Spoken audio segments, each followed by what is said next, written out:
Welcome to bird media. నేను మీ Pawan Krishnamurthy. 1947 August 15 భారతదేశానికి British వాళ్ళు స్వాతంత్రాన్ని ఇచ్చారు. కాకపోతే ఇక్కడ ఇంకొక బిరకాయ ఏంటంటే, బ్రిటిష్ వాడు మనకి స్వాతంత్రం ఇవ్వడానికి ముందే మనోళ్ళు బ్రిటిష్ వాడికి అప్పులు ఇచ్చారు. ఎస్, దానికి సంబంధించినటువంటి అంశాన్ని ఈరోజు మీతో పంచుకోబోతున్నాను. చరిత్రలో కొన్ని కథలు ఉంటాయి, అవన్నీ కాలాన్ని దాటిపోతాయి. శతాబ్దాలు గడిచినా వాటి మీద ఆసక్తి తగ్గదు. అలాంటి అరుదైన కథే ఇప్పుడు మధ్యప్రదేశ్ నుంచి వెలుగులోకి వచ్చింది. బ్రిటిష్ పాలనా కాలంలో ఇచ్చిన ఒక అప్పు ఇంకా తీర్చబడలేదు అన్నటువంటి ఒక న్యూస్. విషయంలోకి వెళ్తే, మధ్యప్రదేశ్ రాజధాని భోపాల్కు సమీపంలో సెహోర్ జిల్లా. బ్రిటిష్ పాలన రోజుల్లో అక్కడ అత్యంత సంపన్నుల జాబితాలో ఒక పేరు చాలా ప్రత్యేకంగా వినిపించేది, సేఠ్ జుమ్మా లాల్. ఆ కాలంలోనే ఆయన వద్ద రోల్స్ రాయ్స్ కారు ఉండేదిట. అంటే ఆయన స్థాయి ఏంటో ఊహించుకోవచ్చు. సంపద మాత్రమే కాదు, దాతృత్వం కూడా ఆయన వ్యక్తిత్వానికి గుర్తింపు. పేదలకు చేయూత, రోగులకు సహాయం చేయడం, సామాజిక సేవా కార్యక్రమాలు, ఇవన్నీ కూడా ఆయనకి పేరు తెచ్చిపెట్టాయి. అంతేకాకుండా సమాజహిత కార్యక్రమాల కోసం బ్రిటిష్ అధికారులతో కూడా ఆయన సత్సంబంధాలు అప్పట్లో కొనసాగించేవారు. ఆ పరిచయమే ఒక ఆసక్తికర మలుపు తీసుకుంది. మొదటి ప్రపంచ యుద్ధకాలం నిధుల కొరతతో బ్రిటిష్ పాలకులు అప్పట్లో సేఠ్ జుమ్మాలాల్ను ఆశ్రయించారు.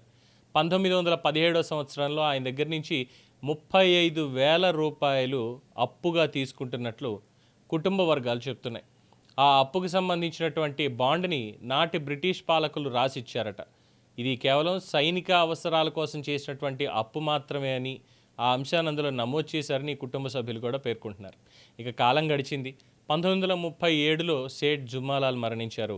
ఆ తర్వాత ఆ బాండ్ ఆయన కుమారుడు మనక్ చంద్ర రుధియా చేతికొచ్చింది. కుటుంబ వారసత్వంగా అది తరతరాల మార్పును చూసింది. చివరికి ఆ పత్రం మనక్ చంద్ర కుమారుడు వివేక్ రుధియా చేతికొచ్చింది.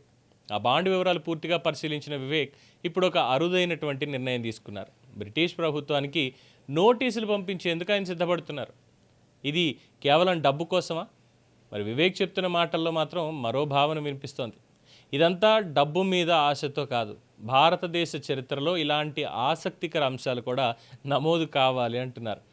అప్పట్లో 1917లో ఆనాటి ₹1 విలువను ఇప్పటి ప్రమాణాలతో పోలిస్తే అప్పుడిచ్చిన అప్పు 35,000 రూపాయల విలువ ఎంత? కొన్ని కోట్ల రూపాయలుగా ఉంటుంది. ఇక వడ్డీతో లెక్కేస్తే మరింత పెరుగుతుందని అభిప్రాయపడుతున్నారు.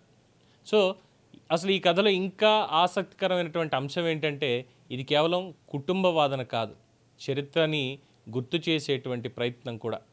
ఎప్పుడో శతాబ్దం నాటి బాండ్, సామ్రాజ్య పాలన జాడలు, అప్పు బాధ్యతల చర్చ, ఇవన్నీ కలిసి ఒక అరుదైనటువంటి సంఘటన. చట్టపరంగా ఈ నోటీస్ ఎంతవరకు బలం సాధిస్తుందనేది కాలం నిర్ణయించాలి, బ్రిటన్ గవర్నమెంట్ నిర్ణయించాలి. కానీ ఒక విషయం మాత్రం స్పష్టం, చరిత్ర ఎప్పుడు పూర్తిగా ముగిసిపోతుందా అంటే నో, ముగియదు. కొన్ని కథలు తరతరాల తర్వాత కూడా కొత్త చర్చలకు దారితీస్తూనే ఉంటాయి. అలాంటిదే ఈ అప్పు కథ.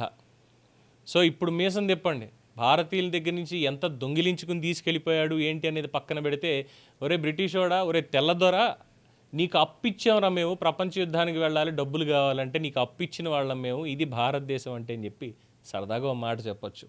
ఏమంటారు? దీని మీద మీ అభిప్రాయాలు తెలియచేయండి. చూస్తూనే ఉండండి ది బర్డ్ మీడియా.